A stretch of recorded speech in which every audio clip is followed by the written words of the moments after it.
तो जिसकी उम्मीद में करोड़ों देशवासी इंतजार कर रहे थे, अब वह वक्त आ चुका है और अमेरिका ने सीधे तौर पर भारत के हाथ में वीटो पावर देने का फैसला ले लिया है और अब भारत भी रूस, चीन, ब्रिटेन, फ्रांस और अमेरिका की तरह ही यूएनएसएससी का परमानेंट मेंबर बनने जा रहा है। और ये बात हम नहीं कह रहे हैं, बल्कि अमेरिका ने खुद भारत के लिए यूएन का परमानेंट मेंबर बनने का दरवाजा खोल दिया है। यानी कि जब अमेरिका ने खुद भारत के लिए यूएन का परमानेंट मेंबर बनने के लिए दरवाजा खोल दिया है, तो भारत के हाथ में वीटो की कमान आने में देर नहीं लगने वाली है। पिछले कई सालों से भारत इस होड़ में जुटा हुआ है कि हमें भी वीटो पावर मिल जाए और हम भी यूएनएसएससी के परमानेंट मेंबर बन जाए, लेकिन अभी तक कई यूरोपीय देश और चीन इस बात का पूरी तरह से विरोध कर रहे थे कि भारत को यूएनएसएससी में परमानेंट सीट ना मिले। हालांकि जब हाल ही में पीएम मोदी जी अमेरिका की क्वाड समिट में शामिल होने के लिए अमेरिका का गए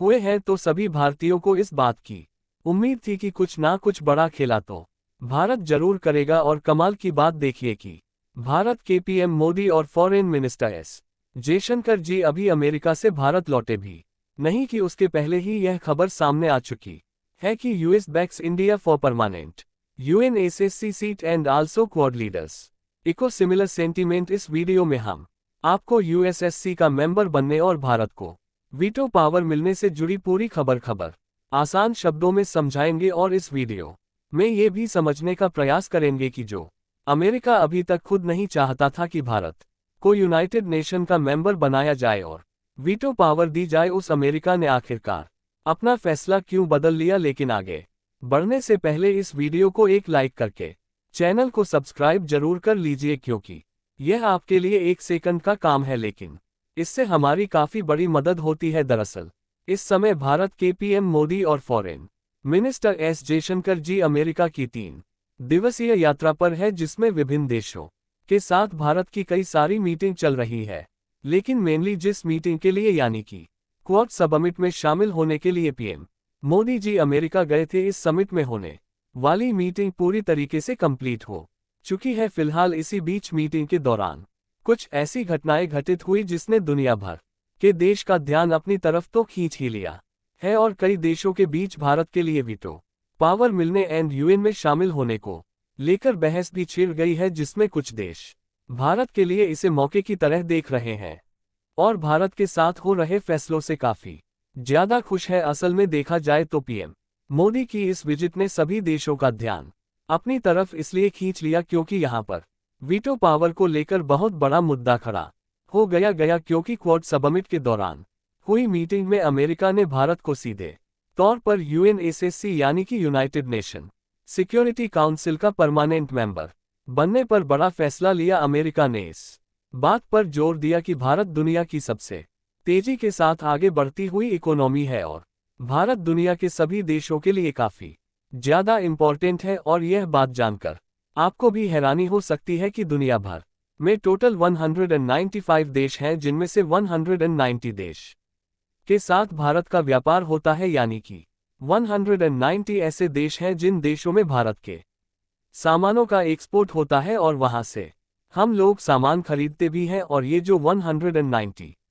की संख्या में देश है, उनके साथ भारत का कोई छोटा मोटा व्यापार नहीं होता, बल्कि इन देशों के साथ भारत के ट्रेड रिलेशंस काफी ज्यादा मजबूत है, जिसका अंदाजा इस बात से लगाया जा सकता है कि 7,500 से अधिक आइटम्स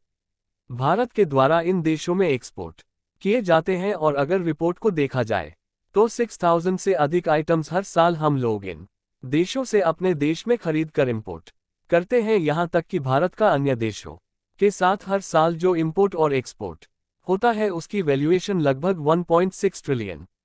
के आसपास होती है। यानी यह आंकड़ा इस बात को दिखाने के लिए काफी है कि भारत की उपयोगिता दुनिया भर के वैश्विक मार्केट में कितनी ज्यादा है और भारत अन्य देशों के लिए कितना ज्यादा जरूरी है। और ऐसे में भारत के पास कुछ एक्स्ट्रा ऑर्डिनरी पावर भी होना जरूरी है, ताकि भारत के पास भी कुछ एक्स्ट्रा कंट्रोल रहे और आने वाले समय में भारत भी अपने मन मुताबिक फैसला ले सके। और यह बात अमेरिका को अब समझ में आ रही है, जब भारत के आगे बढ़ने की रफ्तार रुकने का नाम नहीं ले रही है। इसलिए अमेरिका का सपोर्ट भारत को यूएन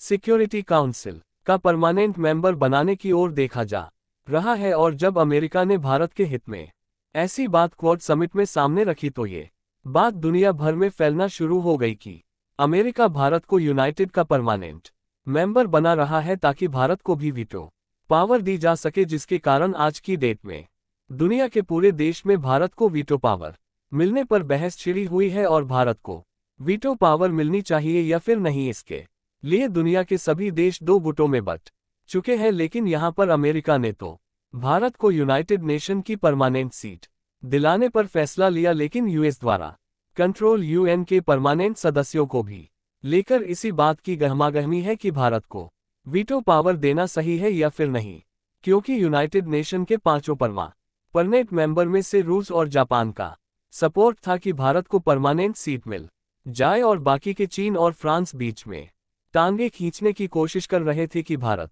को परमानेंट सीट ना मिले। यहां तक कि अमेरिका भी काफी लंबे समय से भारत की कोशिश को नाकाम करने में जुटा हुआ था। लेकिन पिछले कुछ दिनों में हमने देखा कि भारत और रूस ने मिलकर ब्रिक्स जैसे मजबूत जिस ऑर्गेनाइजेशन को खड़ा किया है वह खुद यूएस के द्वारा चलाए जा रहे यूनाइटेड नेशन और नाटो जैसे बड़े संगठन को टक्कर देने के लिए खड़ा हो रहा है। और कई देश नाटो छोड़कर भारत और रूस के ब्रिक्स ऑर्गेनाइजेशन में शामिल हो रहे हैं। तो बहती गंगा के बीच में हाथ धोने के लिए अमेरिका ने तो भारत का सपोर्ट शुरू कर दिया, लेकिन अभी भी चीन की कोशिश भारत की टांगे खींचने में है। और चीन चाह रहा है कि भारत को यूनाइटेड नेशन की परमानेंट सीट ना मिले और भारत के हाथ में आने वाली वीटो पावर मिलते मिलते फिसल जाए। और यहां पर जब भी चीन भारत को यूनाइटेड नेशन का परमानेंट मेंबर बनने से रोक लगा रहा है, तो चीन के पास जो वीटो पावर है उसी पावर को इस्तेमाल करके भारत को यूनाइटेड नेशन में परमानेंट सीट मिलने से रोक देता है। क्योंकि हमने आपको बताया कि वीटो पावर जिस देश के पास है, अगर वह चाहे तो किसी भी नियम को रोक सकते हैं, और जब तक वह एग्री नहीं होते तब तक वह नियम लागू नहीं होगा। और चीन के इसी विरोध के कारण ही भारत को यूएन में अभी तक परमानेंट सीट नहीं मिल पाई। हालांकि जिस तरीके से अमेरिका ने सपोर्ट दिखाना शुरू किया है, अगर भारत को यूएन में परमानेंट सीट मिलती है तो ऐसे में भारत चाहे तो जो वैश्विक युद्ध चल रहे हैं उसको भी शांत करा सकता है। क्योंकि इस समय जितने भी देश युद्ध में लिपटे हुए हैं, लगभग सभी देशों के साथ भारत के संबंध अच्छे हैं। और अगर भारत यूएन सिक्योरिटी काउंसिल जैसे संगठन में रहकर युद्ध शांति की गुहार लगाएगा तो जरूर ही वैश्विक युद्ध शांत हो सकता है। फिलहाल आपको क्या लगता है कि अमेरिका के इस तरह सपोर्ट के बाद अब भारत को वीटो पावर मिल पाएगी या नहीं? अपनी राय कमेंट में जरूर बताएं और इस वीडियो को एक लाइक करके अपने मित्रों तक शेयर जरूर करें ताकि उन्हें भी जानकारी मिल सके। इसी तरह और भी नॉलेजेबल वीडियो देखने के लिए चैनल को सब्सक्राइब करके बेल आइकन को ऑल पर जरूर सेलेक्ट करें।